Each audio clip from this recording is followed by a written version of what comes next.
The most dangerous thing your enemy has ever done to you. None is convince you that they are your problem. That single misunderstanding has cost more people their destiny than failure ever did. Not the betrayal, not the sabotage, not the slander, not the closed doors or the stolen credit or the whispered campaign against your name. Those things are real. Those things happen. But none of them are the actual enemy. The actual enemy moved in quietly, set up residence in your attention, and has been feeding off your energy every single day that you chose to focus outward instead of inward. That is the wound beneath the wound. That is the war you have been losing, while thinking you were fighting the right one.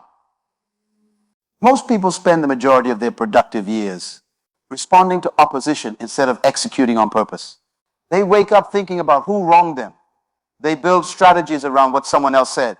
They make decisions designed to prove people wrong rather than decisions designed to build something right. The whole architecture of their life mode becomes a reaction to another person's existence. And the devastating irony is this: the very act of fighting your enemy guarantees their victory. Because while you are swinging, you are standing still. While you are retaliating, you are not building. While you are defending your reputation. In a room full of people who have already decided what they think of you, the life you were designed to live is waiting untouched in a direction you refuse to look. This is not a conversation about forgiveness. This is not a lecture about being the bigger person. Those are surface level teachings for surface level pain. This is a structural correction. This is a recalibration of your understanding of how power actually works, how influence actually compounds, and how the most complete form of victory available to a human being has never once required the cooperation, the defeat, or even the acknowledgement of the person who opposed them. What you are about to understand will not make your enemies disappear. It will do something far more significant. It will make them also irrelevant. Consider what happens inside a manufacturing facility when a product fails. Quality inspection. The engineers do not go to war with the defective unit. They do not argue with it. They do not attempt to convince it to meet the standard. They return to the blueprint. They audit the production process. They identify where the deviation occurred, and they correct it. The defective unit torched is not the problem. It is only the symptom. The problem torched lives upstream, in the process, in the calibration, in the standard that was either compromised or never clearly defined. Every manufacturer understands this. Every engineer who wants to fix the output must work on the system that produced it, not on the output itself. Your life not operates on the same principle. Your enemies are output. They are the product of a world that is imperfect, competitive, insecure, and threatened by potential it cannot control. Your response to them is where the real audit must happen.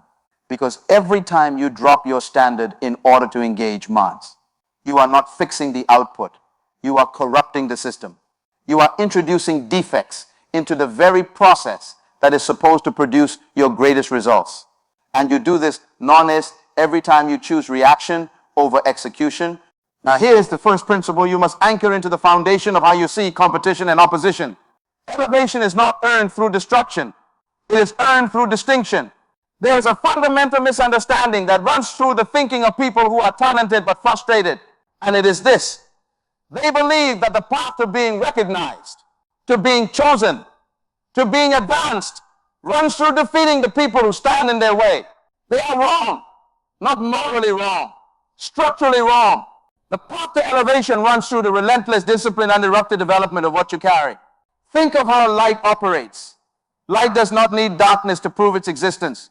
Light does not debate with darkness. Light does not fight darkness. Light does simply activates. And the moment it activates, the debate ends. Not because darkness lost the argument, but because light changed the conditions. You are not supposed to win the argument. You are supposed to change the conditions. And you change the conditions, moderns, by becoming so undeniably excellent at your assignment that the argument loses its oxygen. Every hour you spend managing your reputation is an hour stolen from building the evidence that makes your reputation unmanageable. You cannot protect your name with words.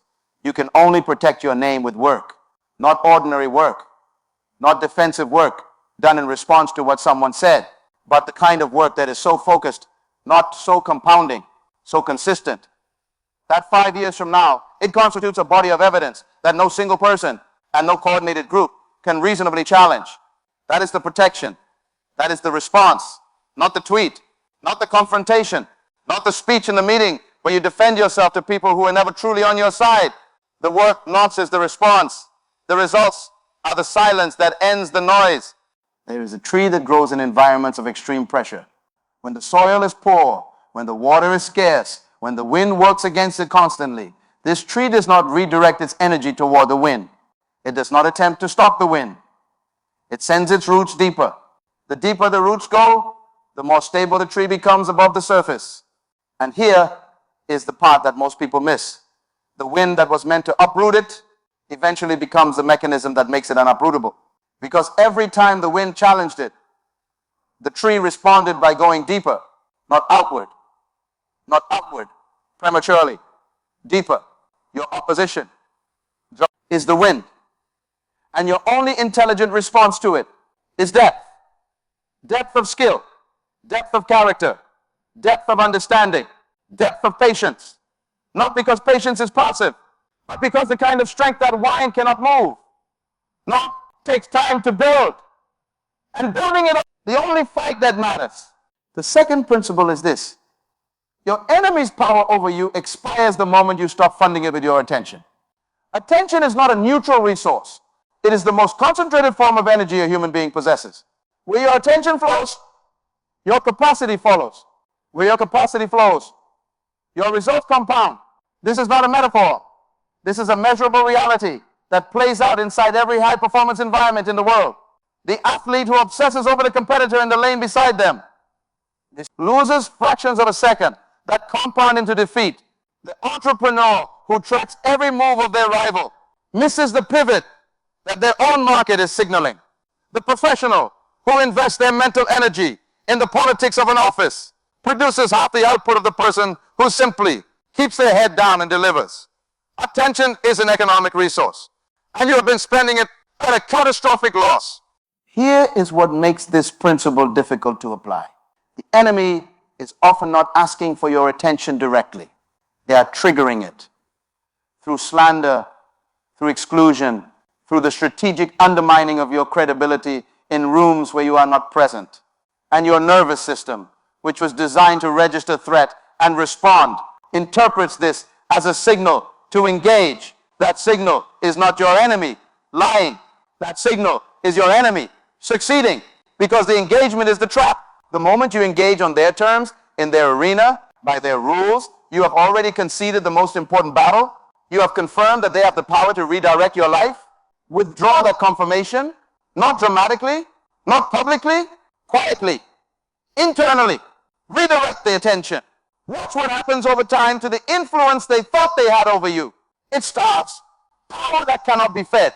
Every time, without exception. There's a principle in economics that describes what happens when one currency stops being traded. The moment a currency loses its exchange value, it becomes worthless. Your attention is the currency your enemy is trading in. Every time you engage me, you confirm the exchange rate. Every time you retaliate, you increase the value of their disruption. The withdrawal of your attention is not defeat, it is devaluation.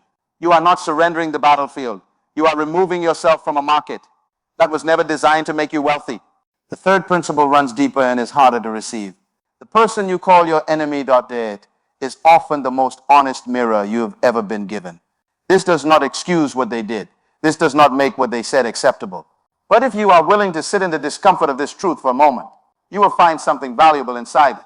Opposition at its most functional reveals two things simultaneously. It reveals the insecurity of the person opposing you, and it reveals the exact dimension of your life that still requires fortification. When someone attacks your confidence, it is because your confidence has not yet become architecturally independent. When someone undermines your position, it is because your position has not yet produced the kind of track record that renders undermining ineffective. When someone questions your capacity, it is because you have not yet manufactured enough proof to silence the question permanently. Your enemy is pointing at your next assignment, not because they want to help you, but because the thing they target is the thing that, once fully developed, will become the very thing that makes you unreachable. This is not blame. This is not a suggestion that you deserve what was done to you. This is a strategic reframe. Because a person who can extract instruction from opposition is a person who converts every attack into an advancement, every conspiracy into a catalyst, every closed door into a diagnostic tool that tells them exactly where to build next. That kind of thinking is not idealism. That kind of thinking is the operating system of every person who has ever built something that outlasted the people who tried to stop them. Now consider what happens inside a government when a regulatory framework is built to withstand legal challenge. The architects of that framework do not simply hope that no one will challenge it. They anticipate the strongest possible challenge. They build against it. They stress test every provision. They identify every weak point, and they reinforce it before the opposition arrives. Because they understand something that reactive people never learn. The best defense once was designed before the attack, not after it. The strongest structures in the world were not built in response to pressure. They were built in anticipation of it. And the people who build them are not people who are afraid of opposition. They are people who respect it enough to prepare for it in advance. That preparation is what you call mastery. And mastery is the architecture of the life that your enemy cannot dismantle. Here is the fourth principle, and it will require you to sit with it longer than the others.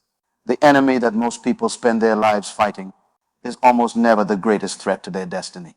The greatest threat is the version of themselves that has become comfortable with explaining why they have not yet fully committed. This is the conversation that people avoid. They will spend years discussing the betrayal. They will document the injustice. They will build a detailed chronology of every person who wronged them, every opportunity that was stolen, every door that was closed by someone who should have opened it. And in the middle of all that documentation, they will never once audit their own commitment level. They will not ask the hard question, which is this: if every obstacle was removed tomorrow, would you have the internal readiness to execute at the level your assignment demands? Because most people would not because they are incapable, but because they have been spending their preparation time managing their pain instead of building their capacity. Pain is real. Injustice is real. Betrayal produces a wound that does not simply close because you decide to think differently. That is not what is being said here. What is being said is this: the wound and the work must coexist. You do not have to be healed before you begin, but you do have to begin, because the life you are waiting to live does not wait. It advances toward the person who is advancing toward it. And every day you spend in the courtroom of your own grievance, making your case to an audience that has no power to restore what was taken, is a day your assignment ages without you.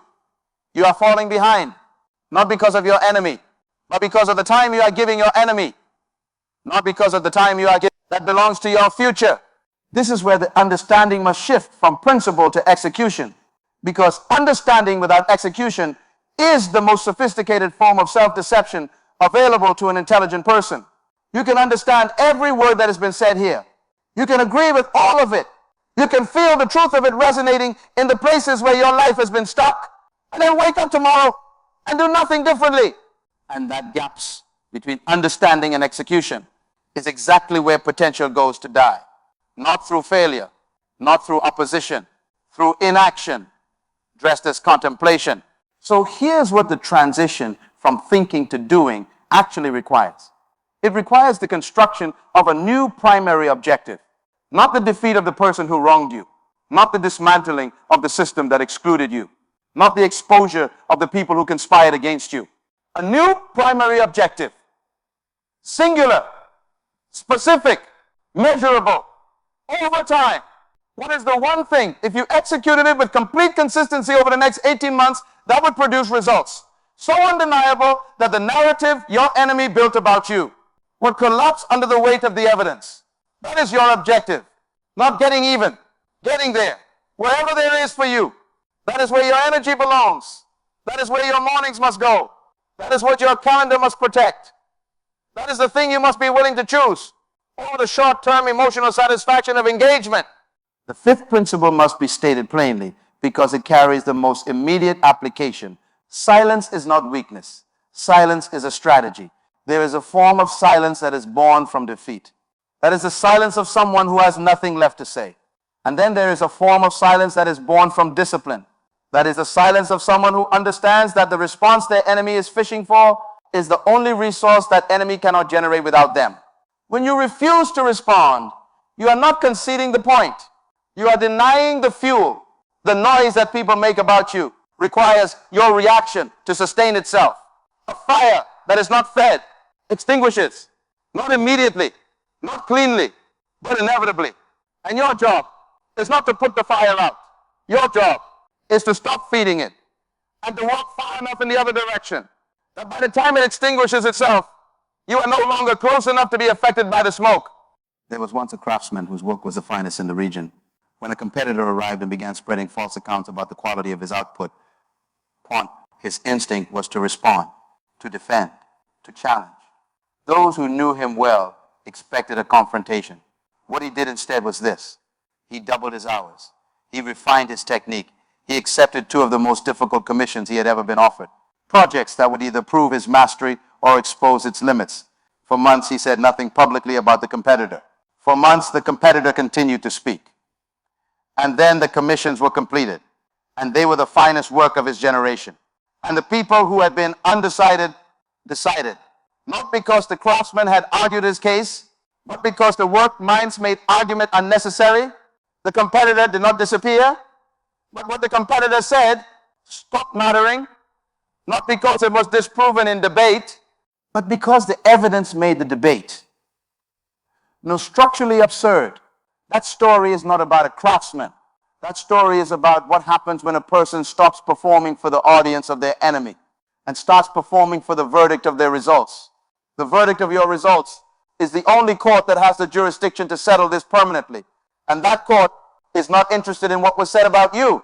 It is only interested in what you built. The 6th principle speaks to the architecture of long-term victory. And it is this.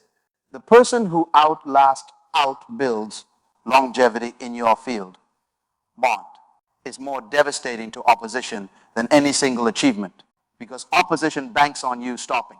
It banks on the weight of the resistance being enough to slow your execution to the point where your results never fully materialize. The strategy of opposition is not always confrontation. Sometimes the strategy of opposition is endurance, outlasting your momentum, waiting for you to exhaust yourself in the early stages before the compound returns of sustained effort arrive. And most people cooperate with this strategy. They burn brightest in the season of launch. They operate at maximum intensity when the emotion is fresh. And then when the environment becomes resistant, when the early momentum plateaus, when the results are not arriving on the timeline they expected, they reduce, they pull back. They begin negotiating with their own commitment. And in that reduction, the opposition wins. Not through direct defeat, through outlasting your resolve. The correction is this. Your commitment must be structural, not emotional. Emotional commitment performs when conditions are favorable. Structural commitment performs regardless of conditions, because it is not built on how you feel about the process.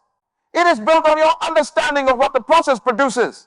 When you understand that compounding requires time, that the most significant returns appear after the longest periods of apparently unremarkable effort, you stop treating the plateau as a signal to stop.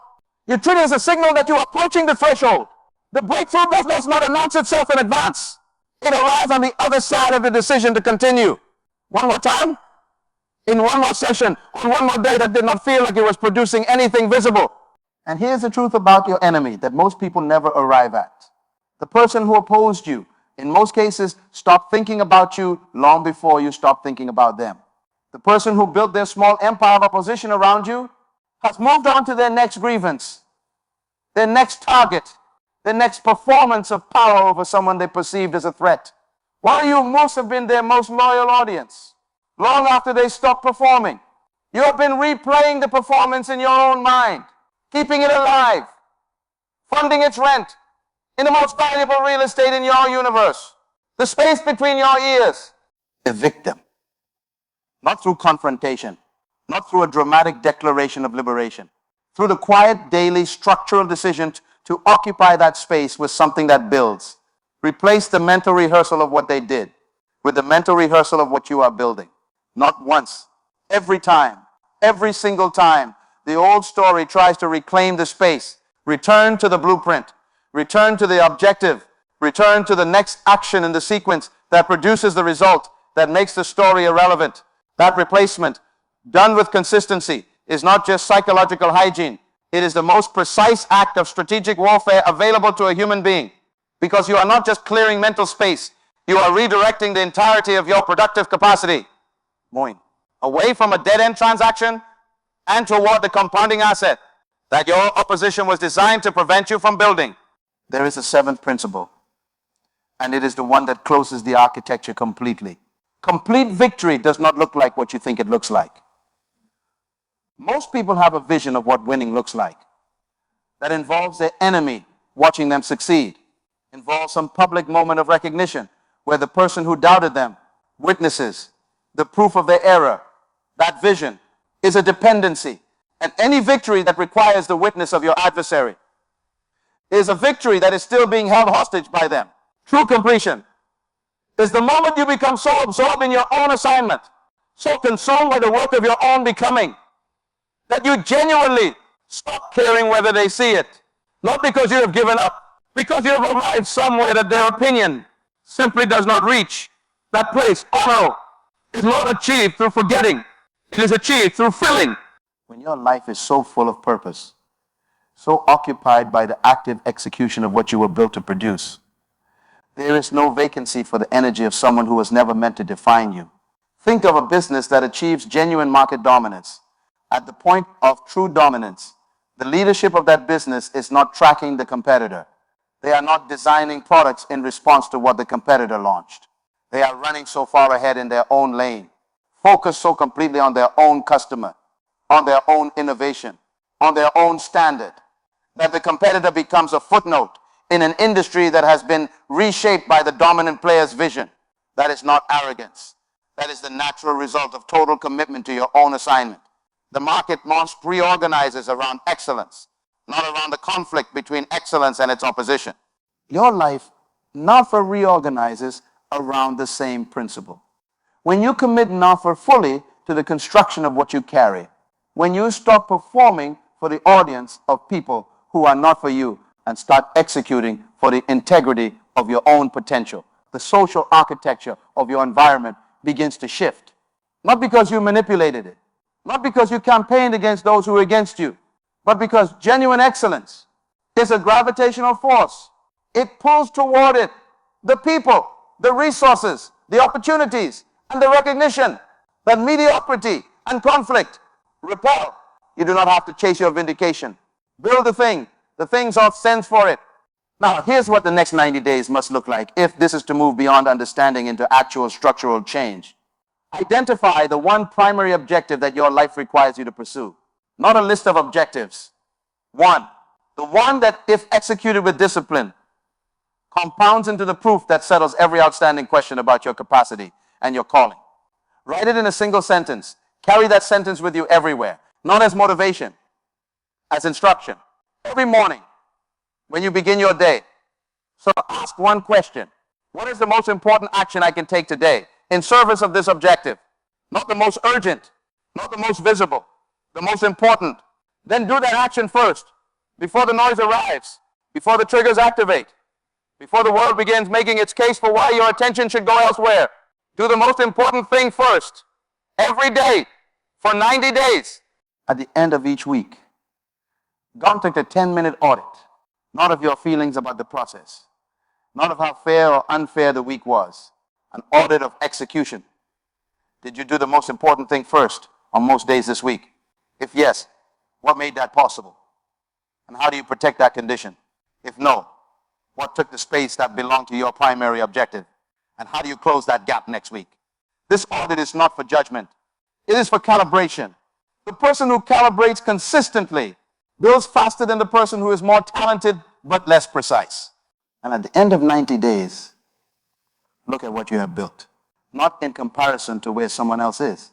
Not measured against the standard of what your enemy expected from you. Measured only against the blueprint of what you are capable of when your attention is undivided and your execution is consistent. That measurement will tell you more about your actual power than any conflict ever could. Because conflict reveals reaction. Execution reveals architecture. And your architecture, too, is what you are really here to discover. Your enemy did not arrive in your life to stop you. They arrived in your life to show you that you had been waiting for permission to go all in on yourself. Stop waiting. The permission was never theirs to give. The battlefield was never the one they chose. The real contest has always been between the person you are right now and the person your uncompromised potential is capable of producing. That contest oft is the only one worth winning. And the way you win it has nothing to do with them. Build so well, for so long, with such unreasonable consistency, that the question of whether you won answers itself every morning when you open your eyes and choose the work. Again, your most devastating weapon was never your words, your wit, or your willingness to fight. It was always your refusal to stop building while everyone else was busy keeping score.